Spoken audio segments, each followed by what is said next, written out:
Hello, good evening, everybody.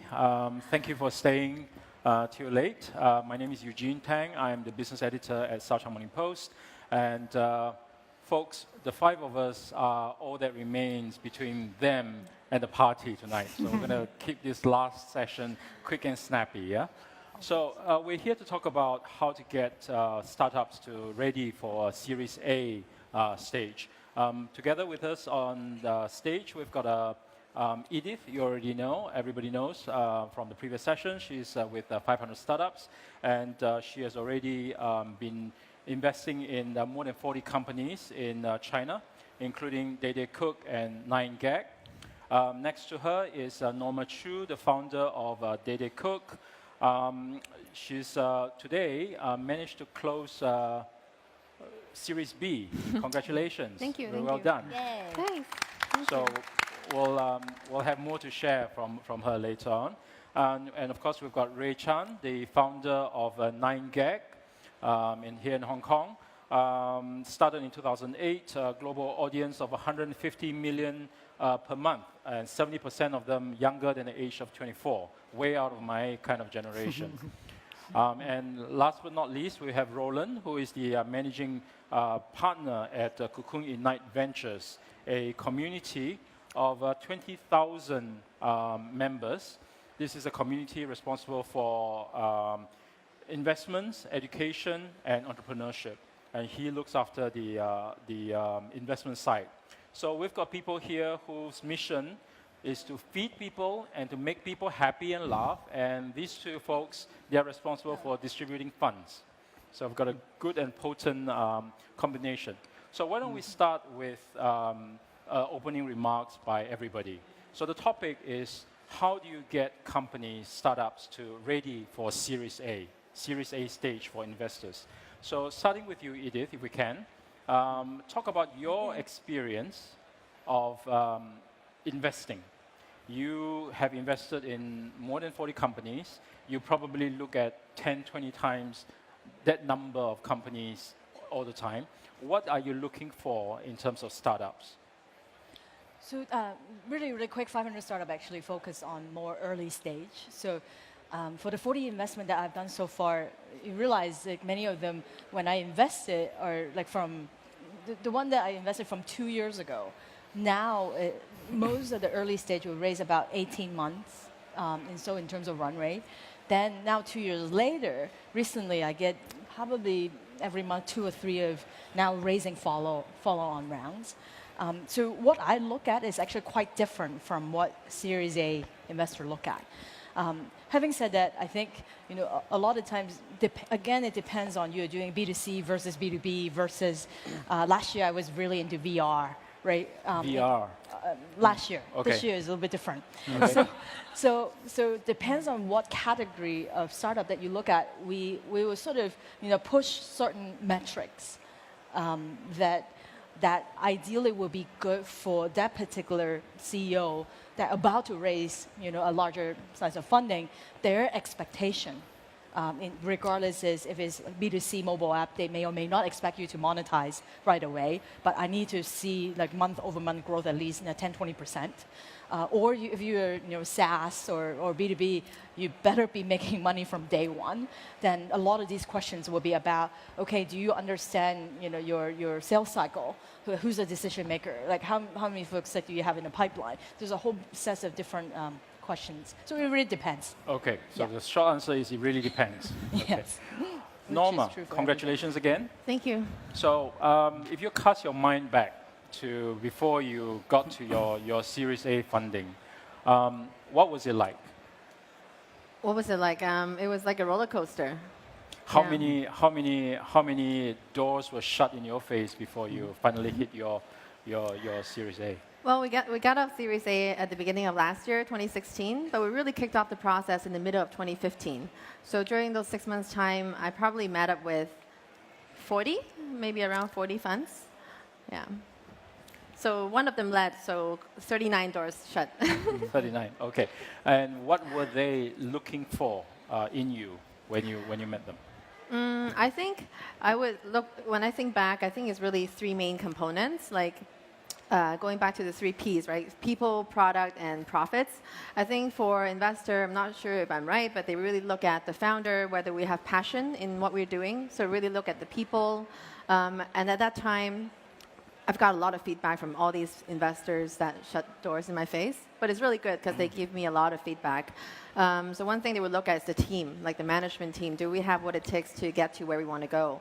And then secondly is our product, how it fits into the market, and also the potential of the market itself. And finally is within this company, how do we plan to make it into a sustainable business? Okay. People, product, and profit. Profits, yeah. Ray, Yes. your job, your mission in life is to make people happy and make people laugh. So what was your journey like, having the idea, from concept, idea, to execution, to first pot of gold? I think in one word, we are just lucky. Yeah. The thing is, we didn't expect Nike to be a business. We started Nike as a website in 2008. And then the 3 years after that, we didn't even run it as a business. We still keep our day job, and then we just work on it after work on Saturday and Sunday, right? And then, but we always feel like, hey, if we want to do something bigger, maybe we should learn from the best. And I always believe that building a startup is kind of like playing basketball. You can play anywhere, right? In Hong Kong, in Dubai, whatever country that you are like. But if you really want to play the best, I think you have to play in the NBA. That's what we believe. That's why we went to the NBA of tech startups, which is Silicon Valley. That's why at the time in 2011, we joined 500 startups. And then after that, we raised our seed funding, $2.8 million. And then after that, we joined Y Combinator. The main reason was not because of the funding. The main reason was because of the connections that we want, the experience that we need. Yeah, and then after that, we came back to Hong Kong, continued to build our company, and then we never raised any funding after that. Yeah. Okay. You attribute all this to what? Connections and luck, and a combination of luck. Of course, our team members. Yeah, right. I have to say that. Yeah. You have the people, I have to and say you that. have the Yeah, product. that's the truth. Yeah. But of course, after all, there are a lot of good teams out there, but their product still no one loves it, right? So you still have to have some luck. Yeah. Okay. All right. Cocoon, you have 20,000 members. Tell us what's is there a common thread that can be threaded through all of them? Sure. What stage are they at? Sure. So on the community side of Cocoon, 20,000 members, it's a very widespread. It's not theme-based, it's not stage-based. It's a community play. And so from the fund side, which is where I represent at Cocoon Ignite Ventures, we want to use this collection of talented resources, people, to fit into themes that we like to invest in. Most early investors want to either pit themselves as putting a bit of money into a lot of different ideas, in our case, if we think that we have some vertical expertise, in our case it's retail, consumption technology, we would probably lean more towards investing into those kind of companies. And we leverage off this 20,000 community to seek those opportunities because people find people, they create networks, and we don't know where that reach will go. But when we make that investment decision, and this kind of leads to the question of what does a Series A look like, we like to think forward ahead. I mean, financing of a company, as we all have heard time and time again, is not the end game and is not the point. The point is that's just a bit of the dry powder for you to operate your business. And so as a thematic-based investor, we think about, all right, when we invest in this, because we like the category, the theme, we have a vision of where this will go in the world. We think about the follow-on investor in this Series A. Who might they be? And do they agree or also like these kind of themes? We like going that approach because it makes the conversation a lot easier. There's contextual relevance, and we don't have to re-explain ourselves. And the startups don't have to re-explain yourselves about why you will be a great company to invest into. Then once we find the people, that network that we think are relevant, then we get into the details. Then we get into the business models. We get into, on the consumption side, the churn rates, the acquisition costs, the margins, and all that kind of stuff, and look for something that we think is somewhat sustainable. We sell that story to the follow-on investor, and if they're convinced by our analysis, backed by the team showing, like demonstrating they also want to execute on that plan, then that usually fits in quite nicely with the Series A round. Right. Thank you, Roland. I think at this stage, maybe we'll just pause to see whether there are any questions from you folks on the floor. We have some time, quite a bit of time. Anybody with any pressing questions? This one back there.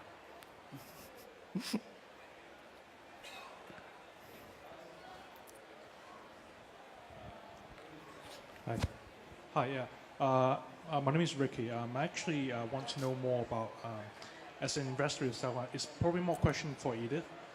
As an investor, you've probably received like tons of people pitching to you. So what actually stands out to you and how do they actually approach you? Because obviously, you have so many, you have received so many people, approaching to you. So what actually is the main components that you actually look for? There's a lot of things actually, and so I'm going to actually speak for really quick on most of the pitch I get from Hong Kong, and how's that different from most what I see in the Valley. By the way, I absolutely take cold email meetings, and usually like this is how I work, and all the investors are a little bit different. I usually start with a call. And actually, if that email, by the way, if you just send it on cold email, you're really, really clear on bullet points. Like these are the metrics. And just don't send me an essay. I'm not a professor. I'm not going to be like interested in looking at that. But the key thing you're really, really clear on, like a couple of sentences, what you're working on. And let's say you're in Asia. And obviously, Data Cook is so much more than Tastemade. But there's some examples, like in other regions, that may be a good success. Oh, I'm like the Uber for X in this region. And most investors, particularly from the Valley, they're really lazy, right? So if you can make things easy for them and say, I'm this in this region with really, really clear metrics, unless you're working on, I don't know, taking me to space or something, then otherwise somebody else will already work on what you worked on. And if, let's say, 500 startups have invested in something in the States, and you're saying you that version, very likely I'm going to go back on some of my own nooks and look at those metrics. So I think those are really key thing. Second, like this morning I was talking to an entrepreneur. I spent at least majority of the time telling me how this feature work. It's not that I don't care about it, but really that wasn't the most important part. No, I really wanted to get to know you, but if your product or the business is not speak for itself, I don't want to know your life story. Not the first time. If I really think this is somebody like I want to back, I really want to know why this is so important to you. So there's a couple of things just to start, but I'm really, really open and taking cold meeting. But usually you have to follow up with something for me to look at. And then I can actually ask you relevant questions. Right. So of the 3 Ps, Edith probably puts the product right on top, and the presentation of the product is really important to you. The first time I met Norma, I know, I was going to share that 2 years ago, and then it was the same thing. Yeah, I love her. The minute that I met her. It was also the same situation. I was actually in the audience, and then you were sharing, and it almost gave the same advice. So after the sharing, I ran up to Edith. I would give a 30-second pitch. I'm going to be the future Martha Stewart of China. Here's my card, and that was it. And then we exchanged cards and then an email. And There that you go. was Take note. the rest was history. Yeah, and then second time we met was in Shanghai. In Shanghai, And yeah. after that, we invested. That's it. It's very simple. Don't overcomplicate this. It's our job, Cocoon or 500. It's our job to invest. Like we're not that scary. Like if I'm not deploying capital, I have a problem too. So please give us as much information upfront as possible. Okay, so Yep. that segues into the question. What exactly is hot right now? What is hot and what is not? Let's start with you. We are liking for the Asia landscape, and we're trying to learn from what we see in the US. We like marketplaces a lot.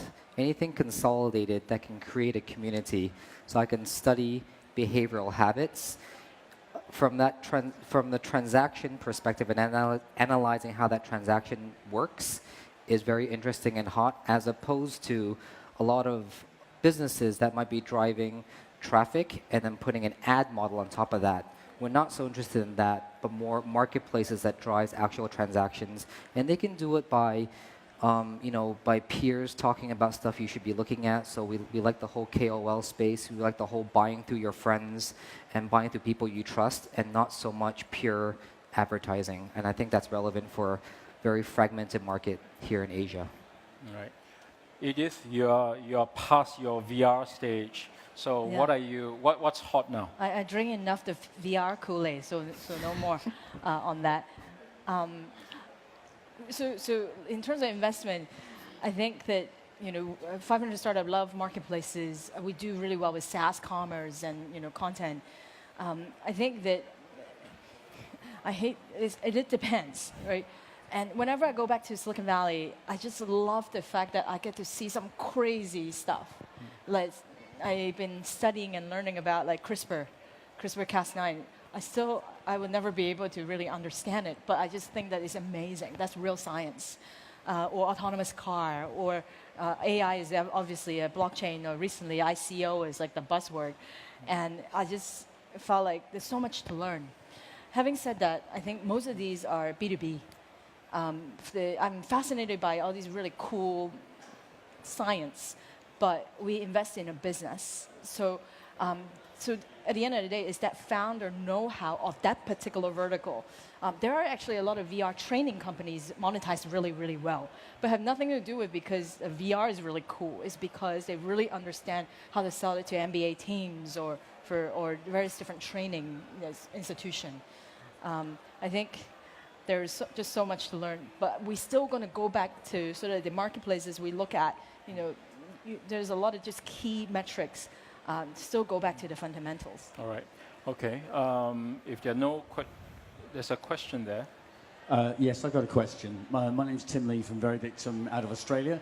Just bringing up your point on ICOs. With $1 billion worth of ICO funding having been raised this year, which has exceeded the VC contribution, do you see ICOs as a threat or an opportunity for you in the VC space?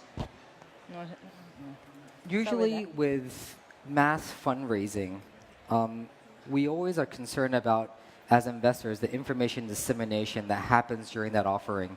And so the faster you do these offerings, including the ICOs, the less obligation there is to you to share the information. So it's quite risky for us to, for that kind of size of a fundraise, to go in on something without regulated or regulations forcing certain disclosures and their responsibilities behind what happens if that disclosure is not correct. Because from our side, what are we actually banking on? How do we trust that information? And I think right now it's people are going after speed and convenience and cost, which makes sense. But as you scale this out, there's going to be a market issue of this different information happening. And I would assume that the regulators will take a closer look at this and put some parameters around it, making it another regulated venue for raising. And you're back to the same considerations of cost and time in doing that fundraise. I wish, man, I'm an entrepreneur now. Like, why would I give equity away if I can raise ICO? That's exactly awesome. right. And I'm really proud of the fact that, like, the Block.one, which is raised 185 million, is a Hong Kong company. So we should be really, really proud of that. That is actually came from Hong Kong. And I think that as an equity investor, we probably a little bit scared. Like, I'm like, oh man, they don't need our money anymore, be able to do all these things. But on a different note, I don't know, I am a risk taker, and the minute that I've been learning about it, I've been studying all the top 20, all these like ICOs, and trying to figure out like what's the commonality. And all of them are very developer driven. All of them have, instead of like the normal social media is all on GitHub, they all have really like detailed white paper. I think it's fascinating on what's going on, and I wish I'm the entrepreneur right now. So then I have plenty of money to spend. So I don't know what to say to it for now and what we're going to do about it, but I think that it's really, really interesting to see and unfold. Thank you. If I could just quickly shift focus to Ray and Norma. how did you or how do you demonstrate to your investors your business model to ensure that you can grow your profits? Ray. When we were at 500 stops, there's a great saying, traction speaks louder than words, right? I think if you have a product that got a lot of users, right? If an investor doesn't understand, it's okay. Yeah, it's kind of like getting a girlfriend or boyfriend, right? Because that person doesn't appreciate you, doesn't mean that you're useless. Yeah, right? Yeah, the thing is, you really have to have a commitment in what you are building. Because to be very honest, one of our experience in getting investor and raising funding is, at first we thought investors are smarter than we do. Sorry, right? but to be very honest, most of them, they don't really understand the space that you're working on. Most investors, they are in their 30s and 40s, right? If you're building an app that only teens are using, right? They don't understand at all. Yeah. So if you have to pitch them that, it's really a difficult job. Yeah. That's why if you can, luckily, like us, we find someone who believe in us, then it's totally good, right? But otherwise, just fuck it. Just build your company. I think that's how we see when we raise funding. Yeah. Because I think a lot of people, because you get money from investors, somehow you feel like they're more superior, they are more premium.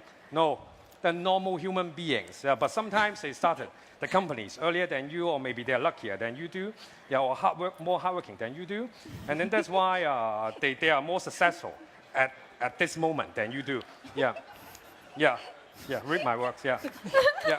The thing is, but if you are lucky enough to find some smart investors, even though they give you less money, you should work with them. Because it's kind of like a girl, she's not that pretty. Yeah. But you know that she can be a good wife, right? Then you should hold on to her. I think I need to stop you right there. That's how I see when you get investors. People talk about, hey, finding co-founders, kind of like finding partners. Right? I think it's the same for investors. Because remember, at the end of the day, you give up your equity in exchange for the money. So you are on the same level when you talk to investors. Okay. Yeah. For more of Ray's thoughts, watch 9gag for Comedy Hour. Norma, how did you have to? No, I totally agree with what Ray is saying. Actually, I add a little bit to it. I think it's more than just boyfriend and girlfriend, because whoever you're getting into your company door, they may actually sit on your board. So actually more like getting married right away. So find the right guy, because in a marriage, you actually don't kill anybody most of the time. But if you get the wrong board member on board, it can actually kill your company. So choose carefully. Thank you. I love Pause it. again. Any questions out there? Marital advice. Marital advice, indeed. Ray, thanks for the analogy. I'm definitely going to use that with my girlfriend. But on a more serious note, though, I've always been curious, why is it so hard for women to actually raise capital? That is something I've always been curious, and it has been a topic that's pretty hot in the tech space, especially. It's not a problem for her, so awesome. Serious B. So I love this whole marriage dating analogy, and I was strategized with one of my founders the other day, and we were sort of planning. You know what? I don't know how to say it in English, but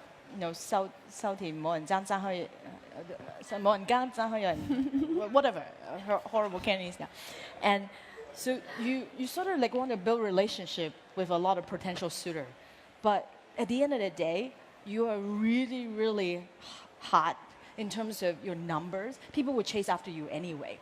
So I think build relationship is good. And also, particularly back to the Series A, the original questions, you realize that there's certain fund size of funds can actually afford to do a Series A. We cannot. Like, we're too small of a fund, so we will never be able to do A. So you should actually sort of pay attention and target like certain fund that actually makes sense for you to be your potential wife in this case. But on a different note, I'm not actually addressing your question, but more or less as a founder, you have to strategize and think, okay, the numbers speak for itself. You can say, I'm not raising. You should say, I'm not raising. And if you're about to raise, time it so that in that particular week, you're getting off, like I'm ready, I'm getting offer. So there's multiple suitors, right? I think in general, it's not a man or women thing. Norma, and another one of my best performing companies is called Hook, Hooked, also a woman CEO. Perna is amazing, and previous Soy's company is Smil. Like, she knows better than I do.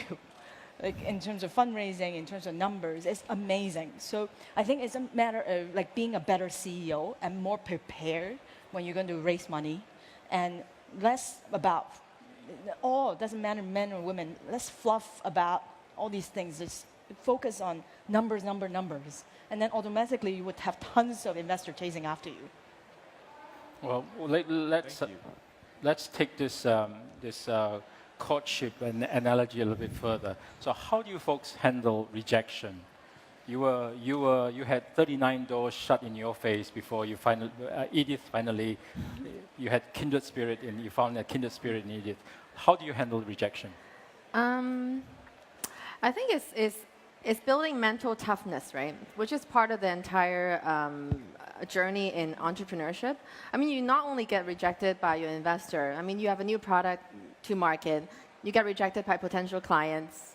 Not all users like your product. You get some negative feedback on social media. So I think that along the way, it's just building mental toughness and to take it less personal. Because once again, not everybody has to love your business idea or whatnot. You only really need to find that 1 or 2 person to kick up your round, and then everybody else will kind of follow on. Were you very strategic in your selection of funds that you approach? Did you do your homework when you? I won't say right off the bat I was, because it's a learning process along the way. But I gave myself certain target during my A round. First of all, I wanted an RMB fund to invest in DataCook, because back then we just entered China market for the first 6 months. I wanted them to validate myself as a non-Chinese entrepreneur in the China market. And secondly, I want to attract a popular or famous Chinese investor to invest in DataCook to kind of validate the business model and stuff. Because back in 2015, nobody was doing what we were doing in China. So we're kind of like the crazy person, waving out BP out there trying to get funded. So that's how I targeted my investor back then. Right. On the flip side, Edith and Roland, how do you handle your rejection? How do you reject ideas? Is it all me, not you? Well, what I hear a lot is the silent let go. It's the you don't answer on the courtship thing. You don't call me back. Is there something wrong? That's what we normally hear. The point I was going to actually make to that is, if you get rejected, and all of us, even as investors on chasing good deals, we might get rejected too. Ask for that reason. So ask for that reason. Ask for that reason, and it could be a business reason, it could be a relationship reason, it could be a bunch of reasons, but at least you know, because this is a relationship game on both sides of the coin. I really agree with there has to be a leveling between investors and startups, and no one plays superior over the other. If you get rejected by an investor, why is that? That reason gives you that relationship. It gives you the talking point for the next time you meet each other. It's not the only time you're gonna come cross paths, and the vice versa makes sense. If we can't get into a deal, we would ask, what can we do in the future? Anything we can do to help you along, because I don't want to break this relationship either. So ask for that reason, and get one in the rejection. I'm trying to get a lot better, like in terms of just reject much faster. Because sometimes I think if I'm looking at an investment, it's something that I've seen before or I have invested before. Usually I'm really critical, and much faster is saying no. It's sort of one of those like in between where I have never seen it before. It seems pretty good, but I haven't done my homework, so therefore I don't know if I should say no. And investors don't usually say that, but that's really what's going on with me. If I'm not saying right away, it's because I need to do my homework. And a lot of times, what we usually do is that each category, at least for 500, now we have like fintech partner, Bonnie sitting in the audience is a healthcare expert. I will go and ask my colleagues so then we can like look at it together and at least I get some feedback. So don't be disappointed, not because usually investors need to get ourselves up to speed on a lot of the latest thing. And I realize I'm still forcing myself to use Snapchat, but it's just not natural to me. You're So ahead what of can me. I I do? haven't used it yet. Right. Okay, that's all the time we have. I think the party is starting, so we better not hold you from the party. Thank you very much for being a great audience, and please Yeah, join me in thank you. thanking our panel members. Thank you very much. Thank you.